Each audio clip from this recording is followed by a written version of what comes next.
put it out for everybody.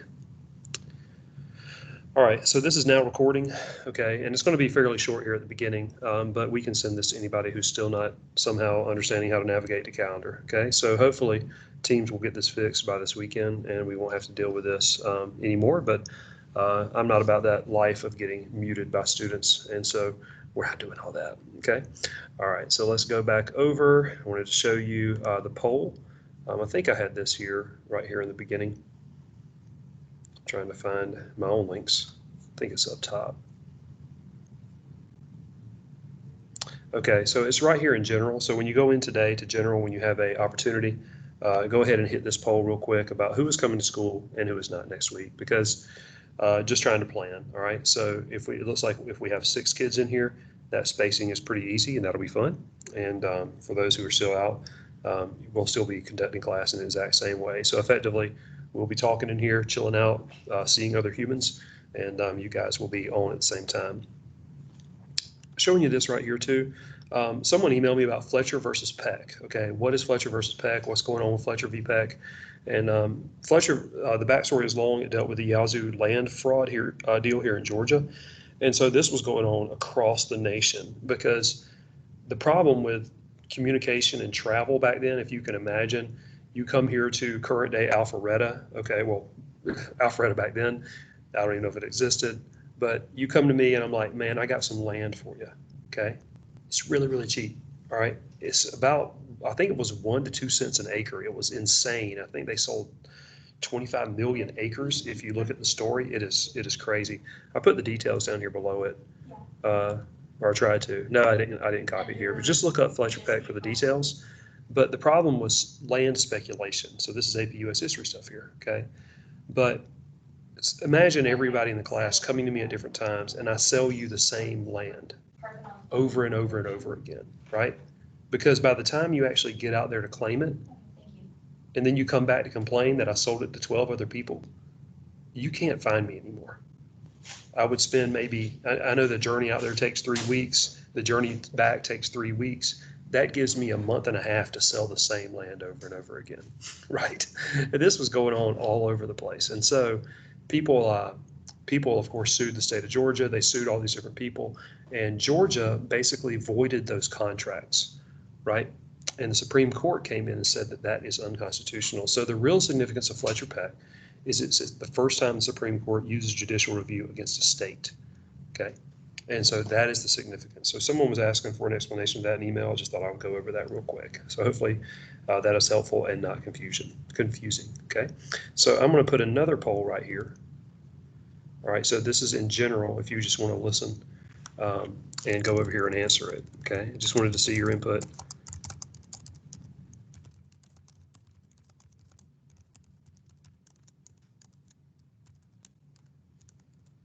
All right, so the options here are yes or no, not maybe, okay? Should the Electoral College be abolished? Okay, so I've uploaded 3 videos today that are really, really good on this topic. And so if you go to the invite, thank you there, Alicia, for giving them some giving them some help in the general. That's awesome. Okay, so let's go ahead and go in general. We got a yes, awesome. So we already got a vote. So based on your pro-con research from last night, I'll hide the results here for a second.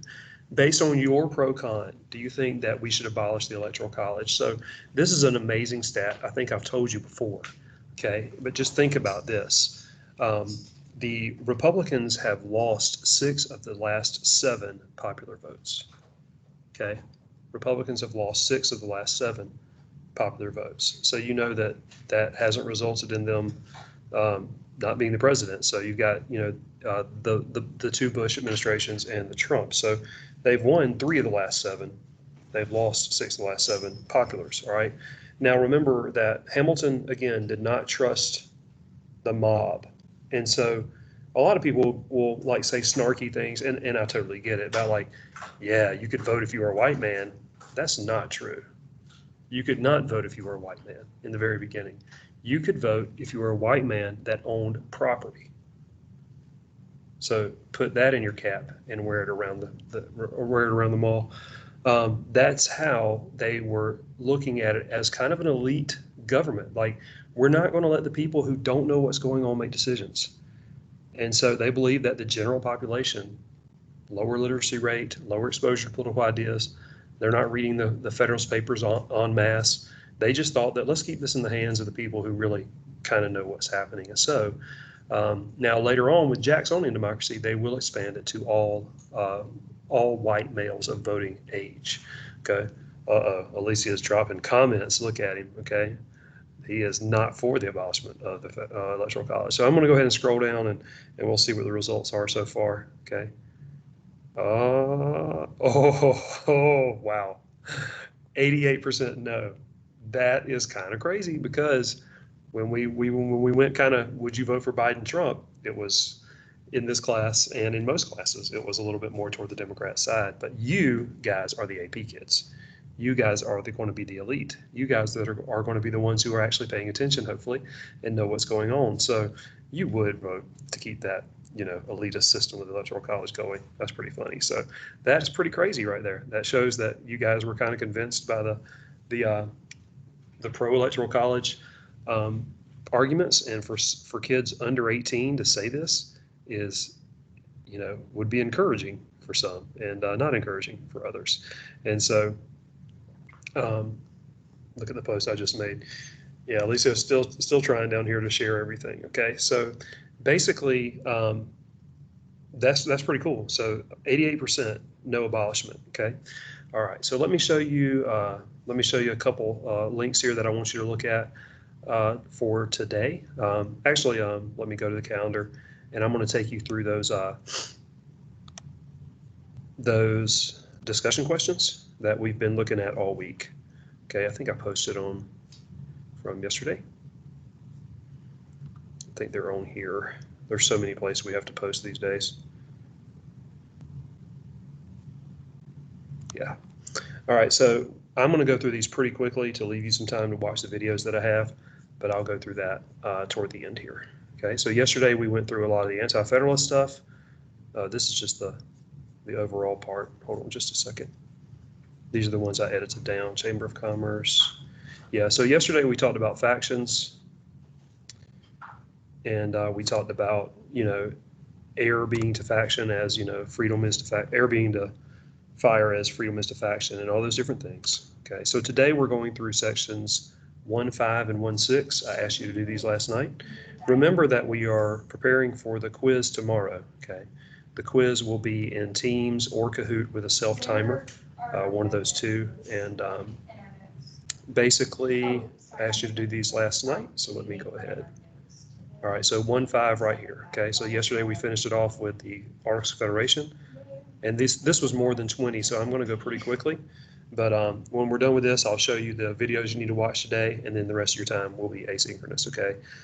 All right, explain the ongoing impact of the political negotiation and compromise at the Constitutional Convention on the development of the constitutional system. This is your overall standard. Remember, these standards are coming straight from the AP Curriculum Guide, which is available online.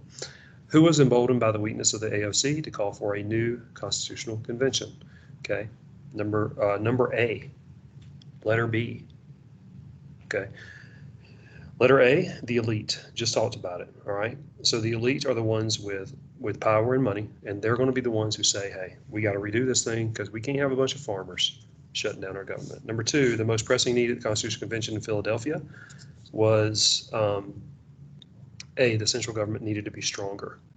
They're not, dealing with slavery and all that. They're not dealing with foreign powers. They're talking about central government. Compromise between the 13 colonies in 1787 would prove difficult. There were numerous differences. Despite the regional differences, the 13 colonies could all agree on, okay, stronger national bank, weaker military, weaker national president, stronger functioning central government. The answer there is D, okay, military-industrial complex. That's not going to come around until the 1950s with Eisenhower, okay? But they all could agree that it needed to be stronger. The U.S. Constitution would have never succeeded had it not been for the Great Compromise. The compromise results in a bicameral legislature. What fundamental issue divided the convention here? Big states versus small, Virginia versus New Jersey. If you missed that, I'm coming to your house and I'm snatching your laptop. Number 5, slavery was protected in the AOC. based upon the principle of B, state sovereignty. Okay, and so this for a long time was like, hey, we can't really do anything about it because that's up to South Carolina. That's their government. What can we do? And there's always this kind of like, puritanical judgment of the South by the North back then, and we get it. But even in Hamilton, he drops a line about we know who's really doing the planting. Okay, but all of the northern merchants who are going to be turning out cotton and turning out tobacco and competing with Europe, they are benefiting because there's not the cost of inputs. Sorry, I'm sliding into econ here. The cotton and everything else that's coming up from the South does not have the same cost of labor that England does or France does or other countries do. And so they're able to effectively slash their prices too, which explains why it took so long for them to get rid of this thing, because people in the North were benefiting as well, but not as many. Number 6, the new Constitution would endanger state powers once given to the AOC. Compromises with respect to slavery would be necessary if the new Constitution was to be ratified. This can be clearly seen in, obviously A. The 3/5 compromise is right there, 3/5 toward representation, a northern limitation on southern voting power, South 1 5/5, North limited it at 3/5. Compromises are necessary. Some important issues were left unresolved. In this reason, perhaps the escape hatch found in Article 5. What did Article 5 provide for? I believe the answer here is a means to amending the changing of the original Constitution. Okay, you guys can correct me in the general if I'm wrong on that. That's a long question and it's been a long morning. The formal amendment process, changing the language of the U.S. Constitution, has been used sparingly. This is true because of its difficulty. 2/3 of blank must propose and 3/4 of blank must ratify. Okay, so remember 2/3 of state legislatures. 2/3 of state legislatures must propose, and then of Congress, and then 3/4 of state legislatures must ratify. Okay, the Great Compromise made at the Constitutional Convention was settled by the inclusion of a bicameral legislature, House 435, Senate 100. When changing the Congress, the U.S. Constitution, there's a two-step process. Amendments would need to be proposed and ratified. The central government was empowered to propose changes, and state governments were empowered to ratify changes. What foundational principle is evident here? Obviously, it's federalism, the sharing of power between federal and state. 11, the debates were widespread during the ratification. They still continue today. When a central government was called for in response to the attacks of 9/11, one can still hear the echoes of the Federalist. The Tories are British. Number 12, the debates were widespread about ratification. When Tea Partiers take to the streets, this is going to obviously be the anti-federalists. So the anti-federalist, the Tea Party, movement that came around a few years ago, buses to Washington to hear Sarah Palin speak and all this. Glenn Beck, this was a Tea Party movement about really, it started with taxation, something called the fair tax, which we can talk about at another time. 13, the debates were widespread during the period of ratification, and they still continue. Common Core, when the federal government began to encourage mandated centralized educational goals, this is still here going to be the Federalist. And so I got out of the car this morning with a commercial, cracking on Common Core math, right? It's just like just randomly hitting the head with Common Core this morning, and now it's on the sheet. Here we go. When Reagan called the government the problem and not the solution, and when Bill Clinton said the era of big government is over, they were drawing upon a common theme expressed early in our political philosophy by, again, the anti-federalists. Okay, and Reagan famously said, "Government is not the answer to the problem. Government is the problem," basically. Number 15, in the ratifying debates of the Federalists. In the ratifying debates, Federalists argued for stronger central government, anti-maintaining local strong governments. Okay. Separation of powers, checks and balances. Despite the need for a strong government, our founding fathers were weary of consolidating functions of government to assuage against the abuse of power. The Constitution, the U.S. Constitution made central basically the separation of powers. All right. Our tripartite, that means 3 parts. Government was described in all that by the U.S. Constitution, respectively. Each article described a different branch of government. So Articles 1, 2, and 3. Remember, 1 is the legislature, the most important. 2 is the executive, and then 3 is the Supreme Court. Number 3, dividing power among 3 branches, according to Madison, was necessary because history taught us that abuses of government are to be expected due to human nature. 4, that's A. 4, arguably the separation of powers makes abuse and corruption even more likely due to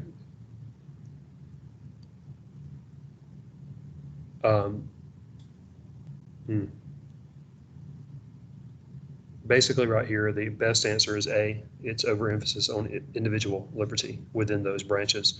You could talk about inherent multiple access points, but that doesn't seem right. 5, democratic accountability. The conformity of the rule of law is best safeguarded in our Constitution through a system of checks and balances.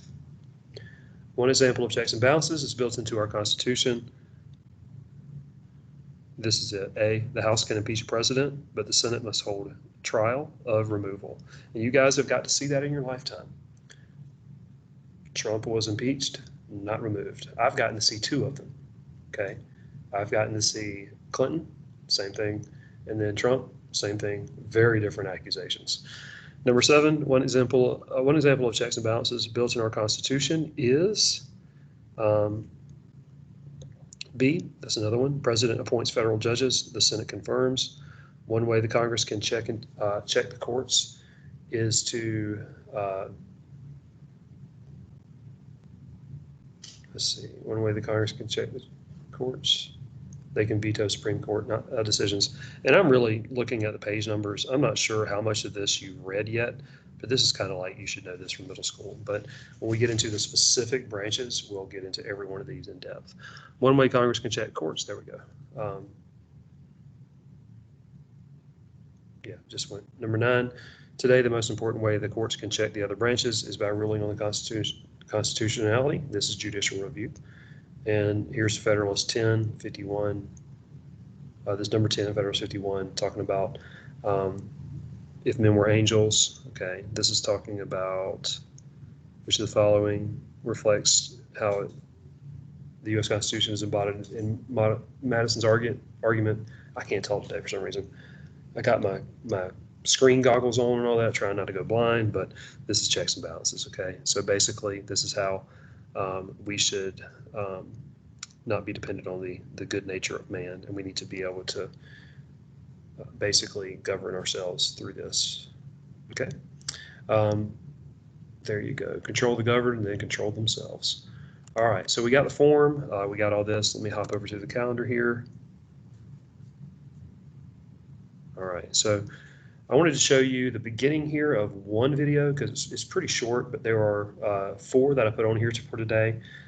This is the major one you need to focus on. This is federalism, and this is the last time I'm talking about federalism for a while, it says right here. But this is Heimler's video on federalism.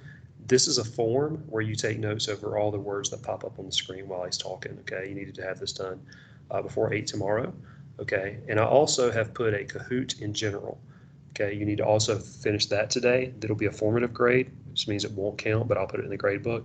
So this is a Kahoot over Unit 1, all right? This is the Electoral College explained. This is basically a straight up down the middle explanation of it, okay? This is why the Electoral College is essential, okay? This is a Prager video, so you know that it's going to be more conservative, okay? And this is straight up abolish it. This is a short video though, so I'm going to show this. But this is, I'm going to show you the intro here to the Electoral College, and you can see the people who are saying it should be abolished. It's pretty informative of, you know, what side each side's on. So I'll show you like the first 20 seconds of this one, then we'll watch this one, and then we'll be done. Well, some things that I would like to change, one is the Electoral College. All right. So 3,000 fake points, anybody who knows who this is. You can unmute and say it.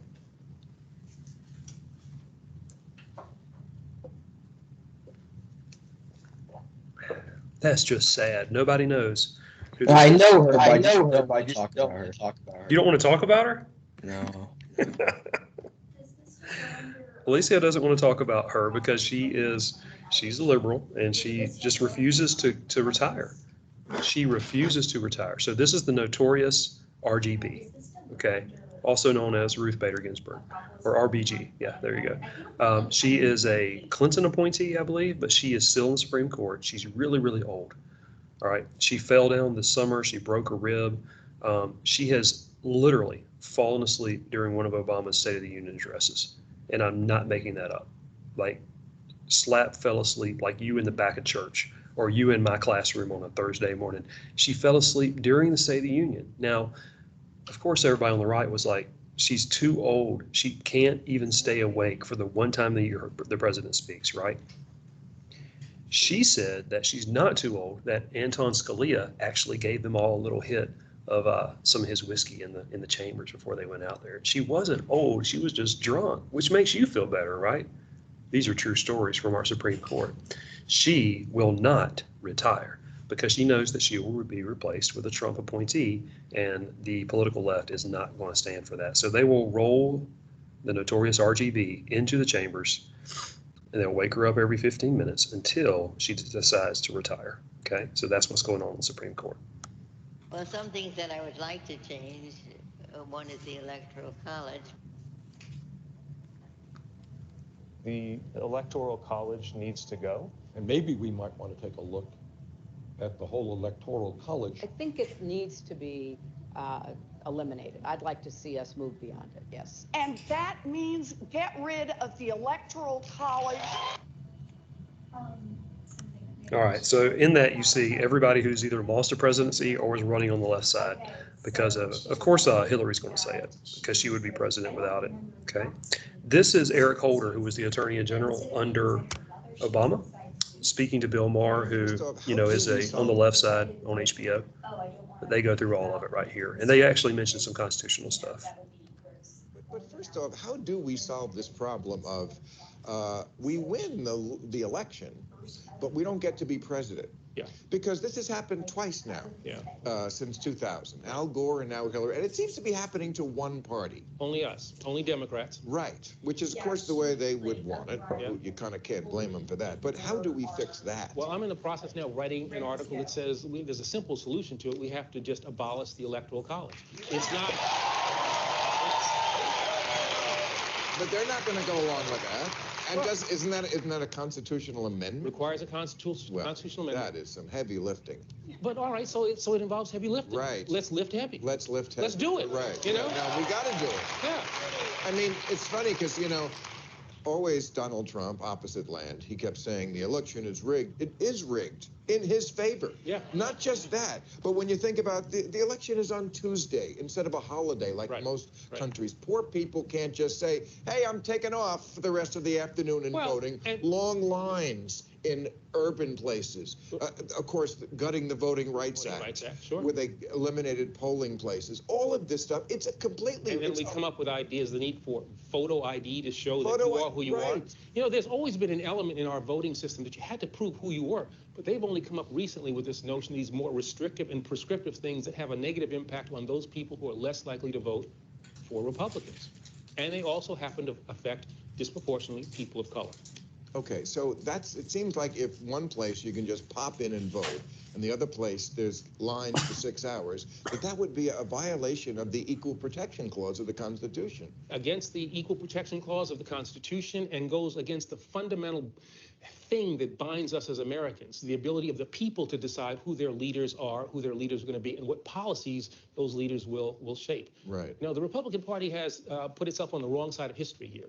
You know, 50 years from now, people are going to look back and say, this is the party that stood for denying people the right to vote. Democrats want... Yeah, but we live now. Yeah, I don't, and we fight them now. I'll be dead. We fight them now. We fought them while I was at the Justice Department, and that's going to be a big change. That's going to be a big change. I did a whole bunch of stuff to protect the right to vote. I know you did. The next Attorney General, I suspect, will not share my values. Right. All right, so that is kind of an articulation of the left position. The Prager one is an articulation of the right, and the CPG Gray is kind of more down the middle. So you guys can knock those out and watch those today. They do a good job. You can find plenty of long form opposition to the Electoral College videos or support of them if you'd like.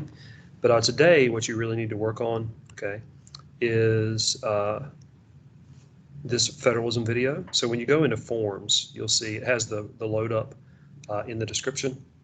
right here. And then you can, you just answer the questions right here. So take notes, like if it tells about dual federalism, concurrent, just jot it down real quick as it goes. Okay, when you're done with that, send it to me, and remember to do the Kahoot as your formative for today, and both of those are due before 8 tomorrow. Okay, you guys can go ahead and sign out if you are ready, and I will answer any questions you guys have on the way out. But you guys have a great day. Thanks for knocking out the survey, and we'll see you tomorrow.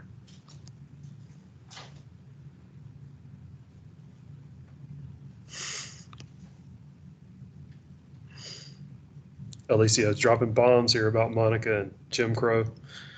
There you go. We would like to put you in a room and let you debate there, Alicia, but someone would mute someone.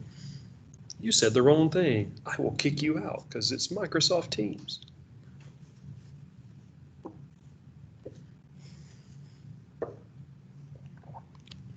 The Kahoot is located in general. I'll also put a link on the, yeah, it's in general, that's fine. All right, guys, if you couldn't get in here today, this last part is for you, and I am going to record this, and it should upload soon in the general file, okay? Have a good one.